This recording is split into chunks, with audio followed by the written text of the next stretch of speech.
எனக்கு அன்பான சகோதர சகோதரிகளுக்கு ஆண்டவராகிய இயேசு கிறிஸ்துவின் நாமத்தில் என் அன்பின் வாழ்த்துக்கள்.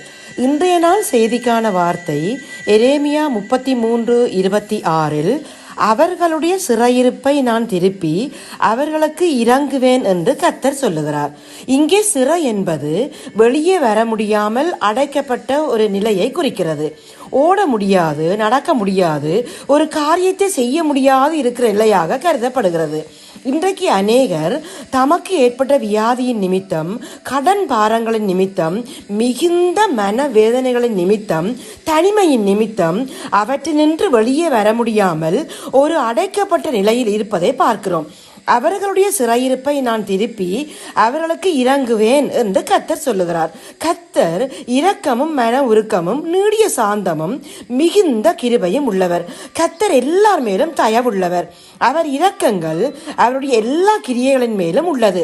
ஆதலால் அவர் எல்லோரையும் நிச்சயமாகவே விடுவித்து மகள பண்ணுவதற்கு வல்லவராக இருக்கிறார். இன்றைய நாள் செய்திக்கு ஆதாரமாக நாம் வேதத்தில் இருந்து சில சம்பவங்களை பார்ப்போம். கர்த்தருடைய சமூகத்தினின்று விலகி ஓடி கப்பலில் பயணம் செய்து கொண்டிருந்த யோனா பெரிய கடற்கொந்தளிப்பு காரணமாக கப்பற்காரரால் சமுத்திரத்திலே போடப்பட்டார். யோனாவை விழுங்கும்படி ஒரு பெரிய மீனை கர்த்தர் ஆயத்தப்படுத்தி இருந்தார். அந்த மீன் வயிற்றிலே யோனா ராப்பகல் 3 நாள் இருந்தான். வெளியே வர முடியாத நிலை, அடைக்கப்பட்ட நிலை. அந்த மீனின் வயிற்றில் இருந்து யோனா தன் தேவனாய கர்த்தரை நோக்கி விண்ணப்பம் பண்ணி, என் நெருக்கத்தில் நான் கர்த்தரை நோக்கி கூப்பிட்டேன், அவர் எனக்கு உத்தரவு அருளினார் என்றான். அந்தபடி கர்த்தர் மீனுக்கு கட்டளையிட்டார். அது யோனாவை கரையிலே கக்கிவிட்டது. யோனாவின் சிறையிருப்பை திருப்பியவர் எங்கள் சிறையிருப்பையும் திருப்புவார். 30 நாள் வரையில் ராஜாவை தவிர வேறெந்த தேவனையோ மனுஷனையோ வணங்குகிற எவனாகிலும் சிங்கங்களின் கெபியிலே போடப்படுவான் என்ற கட்டளை அறிந்திருந்தும் தானியேல் தன் தேவனுக்கு முன்பாக முழங்கால் படியிட்டு ஜெபம் பண்ணி சோத்திரம் செலுத்தினான். இதன் காரணமாக தானியேல் சிங்கங்களின் கெபியிலே போடப்பட்டான். வெளியே வர முடியாத நிலை, அடைக்கப்பட்ட நிலை.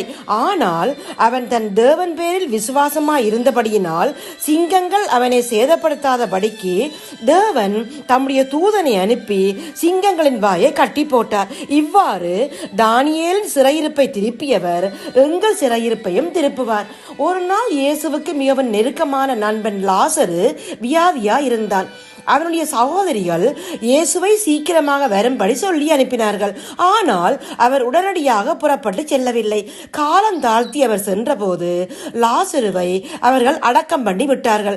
இப்போ லாசரு வெளியே வர முடியாத நிலை, கல்லறையில் அடைக்கப்பட்ட நிலை. ஆனால் இயேசு கல்லறைக்கு போனார். அந்த கல்லை எடுத்து போடுங்கள் என்றார். லாசருவே வெளியே வா என்று உரத்த சத்தமாய் கூப்பிட்டார். அப்பொழுது மரித்தவன் வெளியே வந்தான்.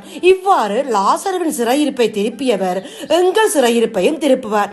உத்தமனும் சன்மார்க்கனும் தேவனுக்கு பயந்து பொல்லாப்புக்கு விலகிறவனுமாயிருந்த யோபு எல்லாவற்றையும் இழந்து சொல்ல முடியாத துன்பத்துக்கு ஆளாகி வெளியே வர முடியாமல் ஒரு அடைக்கப்பட்ட நிலையில் இருந்தான். கர்த்தர் அவன் சிறையிருப்பை மாற்றினார். யோபுக்கு முன்னிருந்த எல்லாவற்றை பார்க்கிலும் 2 தனியாய் கர்த்தர் அவனுக்கு தந்தளினார். இன்றைக்கு நாமும் கூட நம்முடைய வியாதிகள், துக்கங்கள், வேதனைகள், பண நெருக்கடிகள் போன்ற சிறையிருப்புகளில் இருந்து வெளியே வரும்படிக்கு, நம் அடைக்கப்பட்ட நிலையில் இருந்து விடுதலையாகும்படிக்கு கர்த்தர் சிறையிருப்பை மாற்றுவார். உங்கள் கண் காண நான் உங்கள் சிறையிருப்பை திருப்பும் போது பூமியில் உள்ள சகல ஜனங்களுக்குள்ளும் நான் உங்களை கீர்த்தியும் புகழ்ச்சியுமாக வைப்பேன் என்று கர்த்தர் சொல்லுகிறார். இந்த நம்பிக்கையோடு இப்போது நாங்கள் ஜெபிப்போம். எங்கள் அன்பின் பரலோக தகப்பனே, இந்த நாள் வார்த்தைக்காக உமக்கு சோத்திரம் அப்பா. கர்த்தாவே, தெற்கத்தி வெள்ளங்களை திருப்புவது போல எங்கள் சிறையிருப்பை திருப்புங்கப்பா. நெருக்கங்களில் இருந்து, துன்ப துயரங்கள், போராட்டங்களில் இருந்து எம்மை விடுவித்து மகள பண்ணுங்கப்பா. நீர் அப்படி செய்கிற அன்புக்காக உமக்கு நன்றி அப்பா. இயேசுவின் நாமத்தில் ஜெபிக்கிறோம் நல்ல பிதாவே.